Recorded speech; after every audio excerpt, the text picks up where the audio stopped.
Bom dia, paz do Senhor, tudo bem com vocês, galera? Parte de número 6, aqui no livro de Josué, né? No capítulo 11. E a gente vai enxergar, vamos conectar as duas testemunhas aqui nesse capítulo 11, tá certo? Antes da gente fazer a leitura e entrar para o estudo, quero estar agradecendo pelos novos inscritos aqui no canal, né? Efraim Ministério Sud. Muito obrigado pelas pessoas que estão curtindo, comentando e compartilhando no Facebook também. Quero agradecer a todos vocês, vocês são bênção na minha vida. E antes também da gente entrar aqui para o estudo, eu já quero adiantar uma coisa para vocês, né?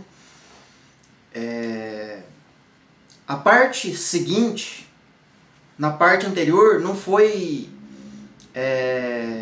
para você que assistiu Isaías 43, que foi um estudo ali bastante revelador, né? Bastante profundo, né? Onde o Senhor Deus mostra a igreja revelada no Antigo Testamento, né?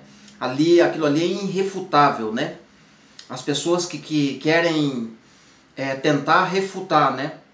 A mensagem das duas casas, a mensagem que nós estamos anunciando sobre o verdadeiro Israel de Deus, né?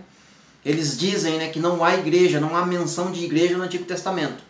Só que ali naquele capítulo 43, se você não assistiu, dá um jeito de assistir aquele capítulo que é muito revelador, muito importante, até para você compartilhar com pessoas, com pastores, com líderes, com pessoas que tentam refutar essa mensagem que Deus tem nos revelado nesses dias.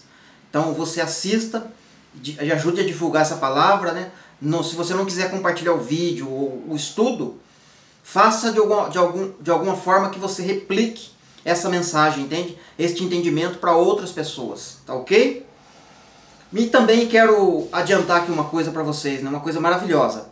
Na parte seguinte, que é a parte de número 7, sobre as duas testemunhas, eu tenho percebido que nos meus estudos, né? Quando sempre chega na parte de número 7, independente qual seja, né? Lá no estudo sobre Esther, por exemplo, na 7ª parte, né? O Senhor Deus deu um entendimento muito grande ali para mim, né? Sobre o estudo, né? No estudo da grande prostituta, a meretriz, na parte número 7, o Senhor Deus abriu uma revelação maravilhosa para nós, né? Para quem já assistiu sabe o que eu estou falando. E aqui não é diferente, né? Na parte da frente, eu ainda não gravei, mas eu já estudei, eu já sei o que vai ser ministrado ali, né? Então, por saber e entender o que Deus quer passar para a igreja, na parte de número 7 de estudo sobre as duas testemunhas, no capítulo 11 de Juízes, né? Vocês veem que coisa fantástica que Deus vai trazer pra gente ali, dentro da vida de Jefté, o rapaz lá, né? O jovem, né? Filho de uma prostituta, filho de uma mulher não judeia, né? Não pertencente às 12 tribos, né? Mas é algo maravilhoso que o Senhor Deus vai nos trazer aí de entendimento, né? Então não perca por nada a parte de número 7, tá? Se você não assistir essa parte inteira, por algum motivo você não conseguir assistir, talvez não seja tão interessante essa parte para você, mas não perca a parte de número 7, beleza? Então vamos agora para a leitura. A gente vai ler Josué 11, do capítulo 1 até o 8, e depois versículo 16 e versículo 17, tá? E aí eu vou partir para a explicação, para mostrar as duas testemunhas aqui nesse capítulo, ok? Então vamos lá. Leitura. Verso 1. Tendo Jabim, rei de Azor, ouvido isto, enviou mensageiros a Jobabe, rei de Madom, e ao rei de Siron, e ao rei de Asaf, e aos reis que estavam ao norte, na região montanhosa, na Arabá, ao sul de Quirirete, nas planícies, nos planaltos de Dor, no lado do mar, aos cananeus do oriente e do ocidente, aos amorreus, aos heteus, aos ferezeus, aos jebuseus nas montanhas dos heveus e até o pé do monte Hermon, na terra de Mispa. Então, se você assistiu, por exemplo, a parte o estudo de Isaías 43, você sabe o que significa Monte Hermon, né? Porque Josué vai citar muito esse Monte Hermon aqui dentro do livro dele, não só neste capítulo, né? Como em todo o livro, o que Josué escreveu, né, acerca disso aqui, né? Então, queridos, aqui já está falando de vitórias de Josué, né? Josué é uma tipologia de Cristo, né? Josué significa salvação, né? O nome Josué. Então é como se fosse Cristo, né? E toda a pisada, toda a geografia que Josué andou, no contexto literal da sua vida, da sua jornada com Israel 12 tribos, apontam para a jornada de Cristo, né? Toda a geografia. Só que Josué, não que Josué não tinha, não conseguiu, e sim por causa dos pecados, né? Por causa da falta de entendimento de Israel 12 tribos, eles não conseguiram alargar os limites, né? Como Deus prometeu para eles, certo? Mas foi falado para Josué os limites, que até onde era para ele conquistar. Não que ele não teve força, mas o povo, né, do coração duro, de coração cerviz, não conseguiram conquistar, né, toda a geografia que é mostrada aqui, não só neste capítulo, como em vários capítulos deste livro, né? Então vamos continuar a leitura. Verso 4. Saíram, pois, estes e todas as suas tropas com eles, muito povo em multidão como a areia que está na praia do mar, e muitíssimos carros e cavalos. Todos estes reis se ajuntaram e vieram se acamparam junto às águas de Merom, para pelejarem contra Israel. É a mesma coisa lá de Apocalipse 16, né? Os reis, todos os reis se ajuntando lá no Vale de Megido, né? No lugar do Armagedon, Vale de Josafá, Monte Carmelo, toda aquela região ali, próximo ao Líbano, para cima do Mar da Galileia, no lado esquerdo do Mar da Galileia, né? Com quem vai para o ocidente. Todo aquele miolinho ali, né? Os reis se ajuntaram ali na época de Josué para fazer peleja contra Israel 12 tribos. No futuro vai acontecer de novo, né? A mesma geografia aqui, né? Verso 6. Disse o Senhor a Josué: não tenha medo diante deles, porque amanhã, a esta mesma hora, já os terá transpassado diante dos filhos de Israel. Então olha só que interessante, né? Deus falando aqui na sua linguagem profética, né? Amanhã, estas horas, né? Para eles, no literal, sim, que já estava em tempo de guerra, né? Em período de batalha mesmo, né? Só que é uma figura de linguagem que Deus está falando, de Deus falando para Jesus propriamente, né? Não tenha medo diante deles, que amanhã, a estas horas, você vai ter os transpassado, né? Falando lá de Apocalipse 16. É como se Deus estivesse dizendo, né? Amanhã, né? Como naquela linguagem do Salmo 90, não sei se é 1º ou 2 Pedro, capítulo 3, que Pedro fala que para o Senhor um dia é como 1000 anos e 1000 anos como um dia, né? É como se ele já estivesse no 2º milênio, certo? No nosso tempo. E Deus está falando para ele, amanhã você já vai ter os transpassados. No 3º milênio você já vai ter vencido todos esses reis. Compreende? Vamos lá, continuando a leitura, né? Verso de número 7. Vou ler o 6 de novo, para a gente pegar o contexto, para entender o 7. Disse o Senhor a Josué: não temas diante deles, porque amanhã, a esta mesma hora, já os terá transpassado diante dos filhos de Israel. E os seus cavalos já retarás e queimarás os seus carros, né? Veja que fala de carros e cavalos, né? Todos os profetas, os salmos e o próprio Apocalipse vai mostrar isso, né? Verso 7. Josué e todos os homens de guerra com ele veio apressadamente contra eles nas águas de Merom e os atacaram. O Senhor os entregou nas mãos de Israel, e os feriram e os perseguiram até a grande Sidom. Esse nome agora se torna familiar para você, né? Para quem já assistiu o estudo lá sobre a grande meretriz, a grande prostituta, né? Esse nome tem um significado mais profundo, né? Para quem já acompanhou o estudo lá, sabe perfeitamente o que eu estou falando aqui, né? Grande Sidom. E até Mispa, Misrefote, Maim, e até o vale de Mispa, né? A região ali onde também o próprio Josué, quando teve cada conquista que ele fazia, né, nessa região, nessa geografia, ele fincava a bandeira, né, como quem diz, né, até onde eu colocar a planta dos meus pés, o Senhor tem me dado como herança. E outra expressão que ele vai usar, né, até aqui nos ajudou o Senhor, né? E por isso ele vai dar o nome, né? Eu não lembro se é antes ou um pouco depois desse momento aqui, acho que é um pouco antes, que ele vai falar, né, Ebenezer, que significa até aqui nos ajudou o Senhor. Entende? E vamos lá, continuando. Até Mispa, ao oriente, e feriram sem deixar nenhum sequer. Aí a gente vai ler o verso 16 e 17 e a gente parte para entender as duas testemunhas. Verso 16. Tomou, pois, Josué toda aquela terra, a saber, a região montanhosa do Negueve, toda a terra de Gósen, as planícies de Arabá e a região montanhosa de Israel com as suas planícies, desde o monte Alaque, que sobe a Seir, e até Baal-Gad, no vale do Líbano. Líbano também é familiar para você agora, né? Ao pé do monte Hermon. Também tomou todos os seus reis e os feriu e os matou. Fantástico, né? Como o Senhor Deus coloca as palavras nos nomes chaves e nos personagens, né? Então você veja que esse contexto literal aqui de Josué é um cumprimento que Deus tinha falado para Josué, né? Só que não falou só para Josué. Agora a gente vai voltar um pouquinho na história, só para você entender. Quando eles estavam no deserto, a gente passou pelo deserto ali, né? A gente falou do Êxodo, a gente falou do Levíticos, a gente falou do Números, a gente teve aquela reflexão em Deuteronômio, capítulo 11, né? Lembra? Eles estavam às portas para entrar, mas tinha avisos, tinha recomendações que apontavam para o futuro, como nesse capítulo está falando, né? Naquele período, né, entre Êxodo até chegar nesse momento aqui de Josué, Deus foi fazendo uma peneira, foi passando uma peneira no meio de Israel, para saber quem era dele e quem não era. Por isso eles atravessaram o deserto, tudo aquilo, né?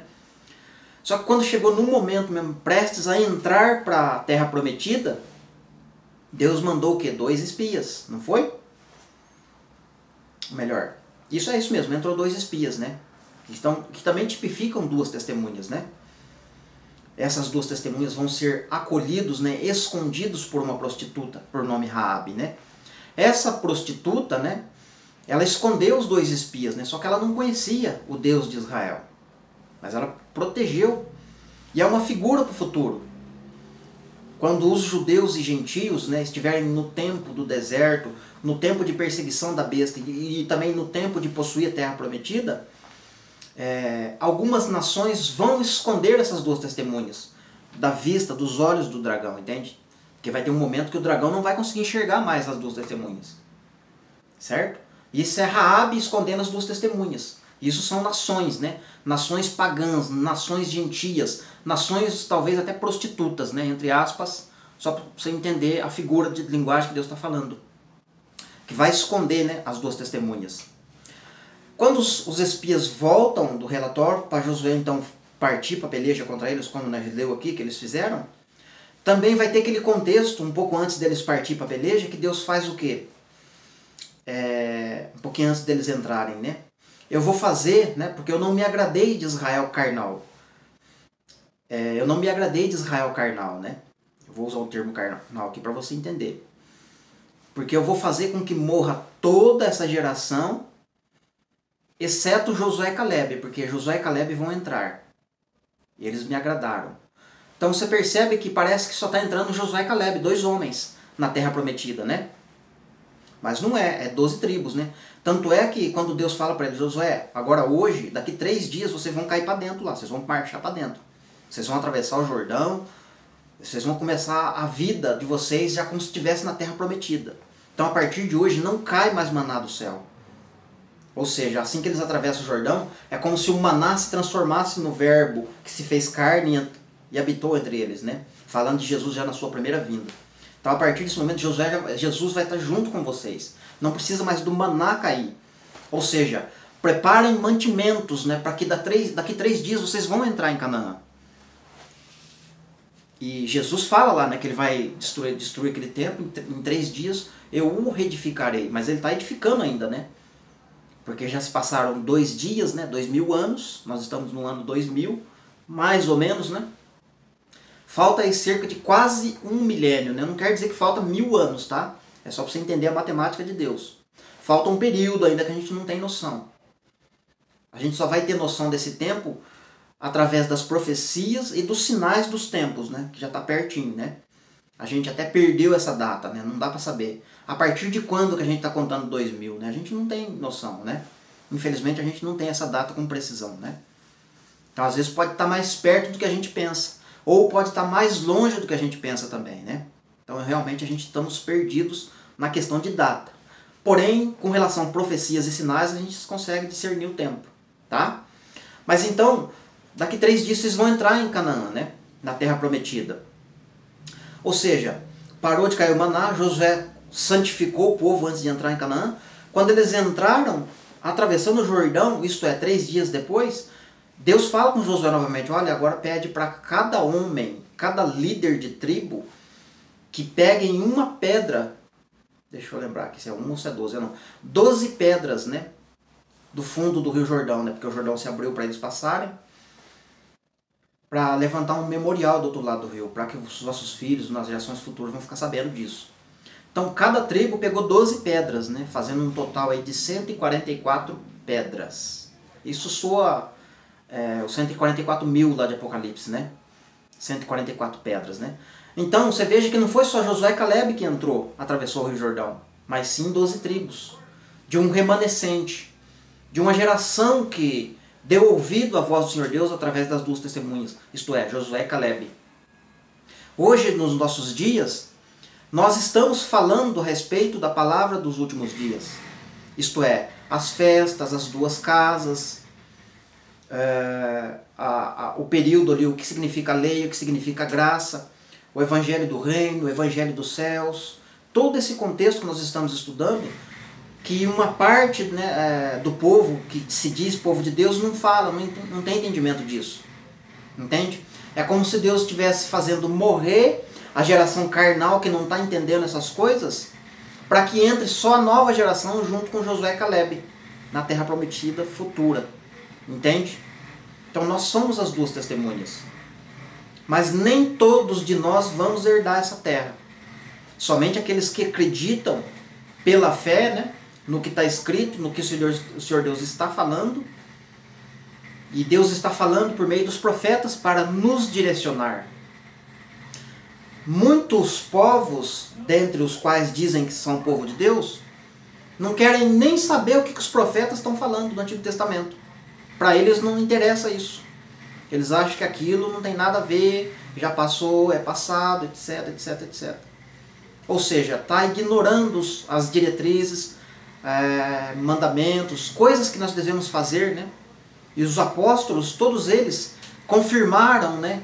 Eles direcionam a gente para os profetas, né? Mas o povo que se diz povo de Deus hoje não direciona para os profetas, não quer saber de profeta, não quer saber de festas, não quer saber das 2 casas, não quer saber das 2 testemunhas, e muito menos do Apocalipse. Eles sabem que tem um julgamento lá, que é uma coisa terrível. Mas eles empurram para os judeus, né? Não, tribulação é para os judeus. Que é besta é para os judeus. Não, tudo aquilo ali, a noiva não pode passar por essas coisas. Não, a noiva não tem nada a ver com essas coisas.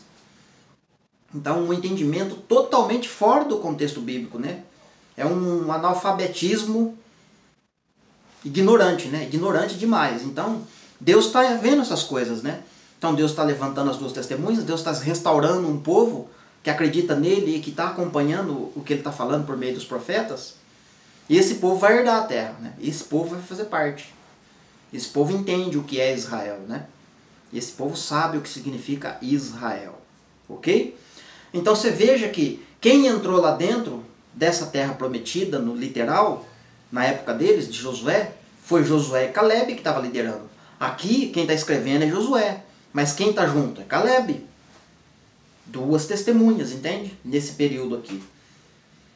Não significa que é só Josué que está liderando, né? Que está na frente. Ele está escrevendo aqui. E Deus o chamou, né, para isso também. Mas Caleb estava junto quando Deus falou. Vou fazer perecer toda essa geração. No entanto, eu tenho me agradado de Josué, filho de Num, e Caleb. Caleb da tribo de Judá e Josué da tribo de Efraim, certo? Um efraimita e um judeu entrando, certo? Isso aponta para as 2 testemunhas do Apocalipse. Gentios e judeus, né? Efraim e Judá. As 2 testemunhas, né? As 2 casas de Israel sendo unificadas. Tá certo? Então esse contexto aqui está mostrando a literalidade e o cumprimento do Senhor Deus, né? Da palavra do Senhor Deus que ele falou para Josué e Caleb, né? Que eles entrariam e possuiriam seus inimigos. E de fato está escrito e a gente leu aqui. Se você ler todo o capítulo, você vai ver. que Deus, né, fez cumprir tudo isso na vida deles, né? Tá certo, meus queridos? Finalizando esta parte, então, de número 6, tá? Sobre as duas testemunhas. Reforçando, não esqueçam, não deixem de assistir a próxima parte, que é a 7ª, tá? Deus tem sempre uma revelação maior na parte de número 7, né? Tá certo? Que Deus te abençoe. Não esqueçam de curtir, de compartilhar, sendo possível, tá? Dando um joinha aí, principalmente lá no YouTube, né? Você dá like, né? Você aperta lá para dar o ok, né? Aquele joinha. Faça um comentário, nem que seja bom dia, boa tarde, boa noite, pequenininho, um comentário rapidinho, você consegue fazer. Para a publicação subir, entende? Quando a publicação sobe, outras pessoas vão ter acesso, certo? Mesmo que você não concorde, não custa nada você dar um joinha, tá certo? Porque não é o Márcio, você não está beneficiando o Márcio, você está beneficiando outras pessoas, né, com a palavra de Deus. Outras pessoas precisam ter acesso. Nem que ela não venha entender a totalidade da palavra, que ela não venha entender tudo aquilo que está por trás, mas algo vai chamar a atenção dela e ela vai ficar curiosa para saber das coisas do fim e de algumas coisas que eu falei aqui de nomes que não é falado na igreja, né? Duas casas, festas, ou até mesmo sobre o sábado, coisas que a gente precisa entender sobre o que está escrito na palavra, que tem um sentido literal, um sentido espiritual, um sentido profético, um sentido geográfico, que Deus está falando para se cumprir em nós, né? Então tem coisas que já se cumpriram, mas tem coisas que ainda vão se cumprir. E a gente precisa saber separar essas coisas para entender o que Deus está falando na sua palavra. Tá, meus queridos? Então não esqueçam. Curtam, compartilhem e comentem. Tá certo? Que Deus te abençoe e até o próximo estudo, permitindo Deus.